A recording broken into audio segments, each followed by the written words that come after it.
तो नमस्कार, हमारे साथ जुड़ चुके हैं नारायण दास जी, जो कि विकल्प में भी है, कवि भी है, पूर्व प्राचार्य के पदों में भी रह चुके हैं। आइए हम जानकारी चाहते हैं कि हमारे साथ इस समय जो तो है मध्य प्रदेश की सरकार है, और विगत कई माहों से जो ये आवारा पशु सड़क में घूम रहे हैं, किसानों को काफी फसल नुकसान होती है। तो इस संबंध में क्या कहेंगे?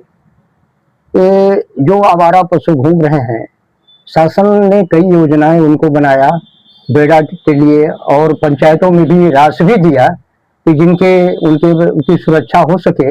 लेकिन शासन इसमें फेल्योर हो गई, इसलिए कि आवारा पशु अचानक बराबर चल रहे हैं, उनकी सुरक्षा नहीं हो पा रही है।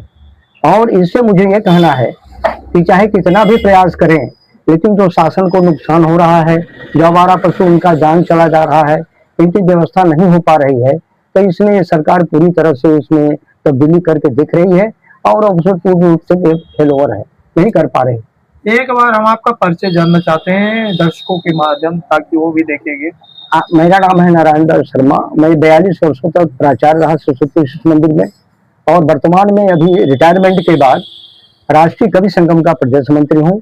और कला मंदिर जो सिंगरौली और सिंगरौली जिला और रीवा संभाग में कला साहित्य के क्षेत्र में क्या कार्य कर रही है, वो दायित्व मेरे ऊपर है। इसलिए लगातार अनवरत मैं साहित्य के क्षेत्र में कार्य कर रहा हूँ। तो जिस तरह से ये पिछली सरकार, अगर शिवराज जी की बात की जाए, और वर्तमान मोहन जी की सरकार जो है, तो आपके सिंगरौली क्षेत्र में जो युवाओं को रोजगार मिलना चाहिए, तो क्या मिल रहा है? बड़ी बड़ी कंपनियां आ रही है, क्या कहेंगे युवाओं के लिए आप? देखिए, युवाओं के लिए तो शिवराज सिंह चौहान ने भी कई योजनाएं बनाई, और अभी वर्तमान में मोहन सरकार है, लेकिन दोनों में धरती आसमान का अंतर है। उन्होंने जो कार्य किया, कार्यान्वयन हुआ शिवराज सिंह चौहान ने, और माननीय मोहन सरकार की जो सरकारें हैं, इनके तो नियम बनाते हैं, लेकिन नियम जो का त्यों है।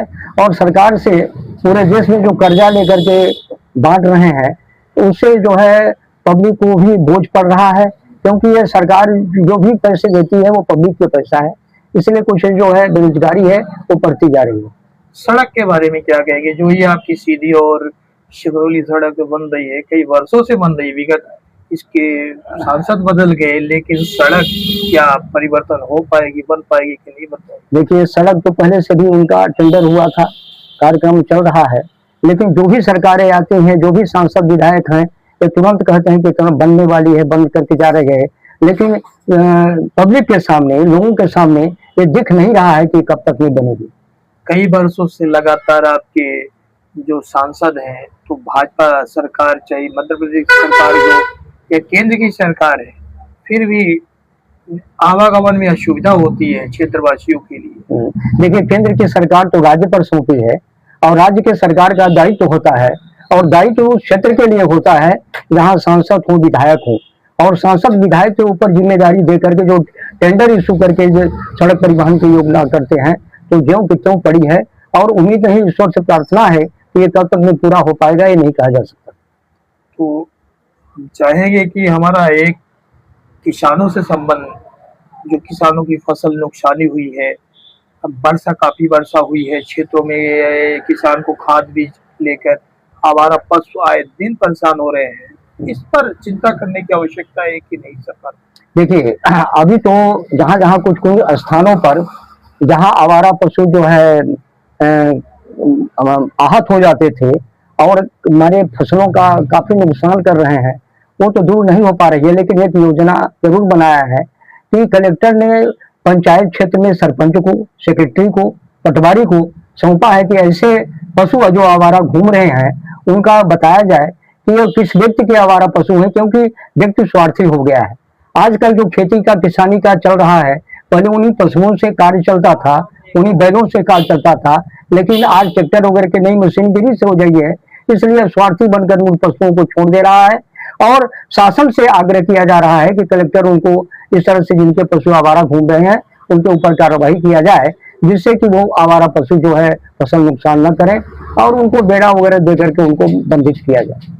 एक बार त्योहार भी है, राखी का पर्व चल रहा है, रक्षाबंधन पर्व है, खजुलैया है, जो हमारे विंध्य में काफी महत्व होता है। तो आप क्या कहेंगे रक्षाबंधन पर्व के लिए?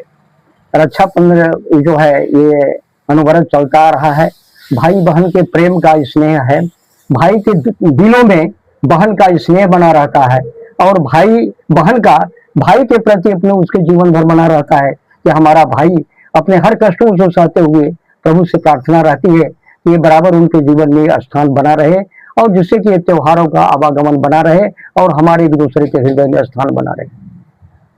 तो निश्चित ही जिस तरह से आप देख रहे हैं कि हमारे साथ जुड़े थे अभी नारायण दास जी, जबकि काफी वर्ष जो है तो शिक्षा विभाग में भी आप प्राचार्य के पदों में, जिस तरह से सरस्वती विद्यालय के प्राचार्य के पदों में आपने सेवा दी है, साथ में कवि भी है और जिस तरह से उन्होंने अपनी बात रखी है, तो आप देखते रहिए कि किसानों की समस्या, चाहे कि आवारा पशुओं के संबंध में अगर आप बात करें कि जिस तरह से सड़कों में हो या लोगों पर भी बात अपनी बात रखी है कि लोग स्वार्थी हो चुके हैं। जबकि आवारा पशु अगर सरकार पहल करे, बड़े बड़े योजना भी लागू करती है, गौशाला भी बना रही है, गांव स्तर में जो है तो बड़ी बड़ी सुविधाएं होती है, लेकिन आवारा पशु अगर नहीं रोके गए तो किसानों की फसल भी नुकसान होने में देरी नहीं होगी। खाद महंगाई बढ़ रहे हैं। इस तरह से आपने बात रखी है कि हम रक्षाबंधन का पर्व जो भाई बहन का स्नेह प्यार है तो सदैव बने रहे, हर घर में खुशहाली बने रहे। आप देखते रहे एबीपी 9 न्यूज। हम अगली खबर में पुणे लौटते हैं, तब तक के लिए धर्मेंद्र बघेल के साथ सीधी से नमस्कार।